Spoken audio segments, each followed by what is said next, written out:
Bismillahirrahmanirrahim. Assalamualaikum warahmatullahi wabarakatuh.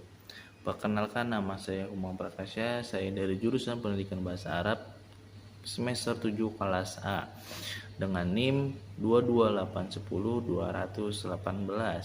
Nah, video kali ini yaitu adalah tugas dari UAS, rangkuman mata kuliah ilmu Lugha An-Nafsi dengan tema peran bahasa dalam studi psikologi.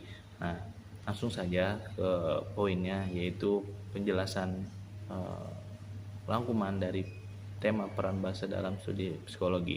Oke.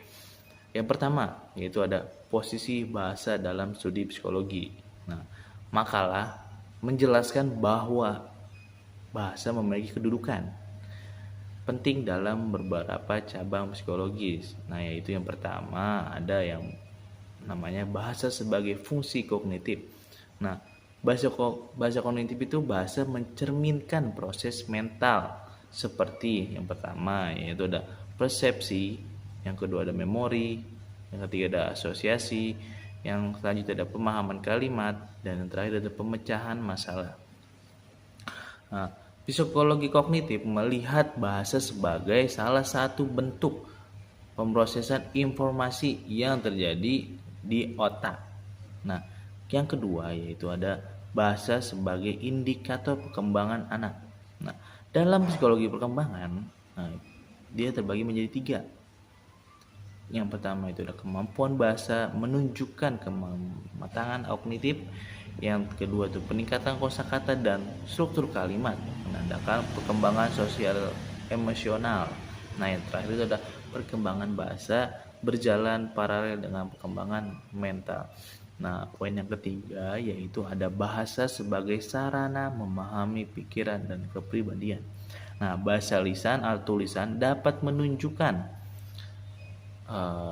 ada 5 itu. Yang pertama ada cara berpikir, yang kedua ada tidak kepercayaan diri, yang keempat itu yang ketiga itu ada pola emosi, yang keempat itu ada dinamika kepribadian, yang terakhir itu ada bahkan potensi kegangguan psikologis. Nah, karena itu bahasa sering digunakan dalam asesmen, konseling, dan terapi psikologis.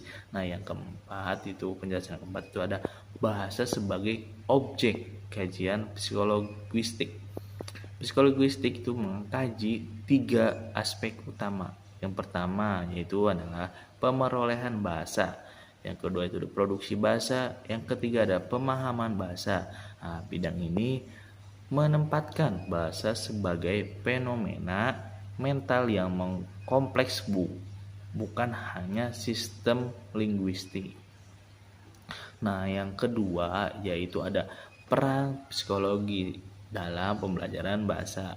Nah, psikologi membantu guru memahami bagaimana peserta didik belajar menafsirkan dan menggunakan bahasa.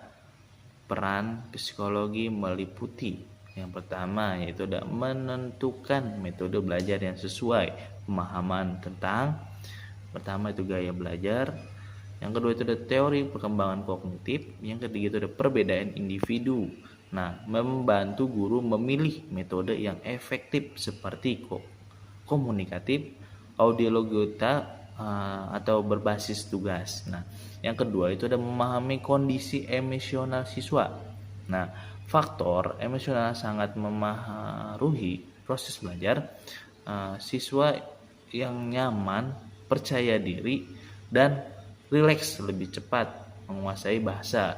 Sebaliknya, tekanan atau rasa takut akan membuat proses belajar terhambat. Nah, yang ketiga yaitu ada meningkatkan motivasi belajar bahasa.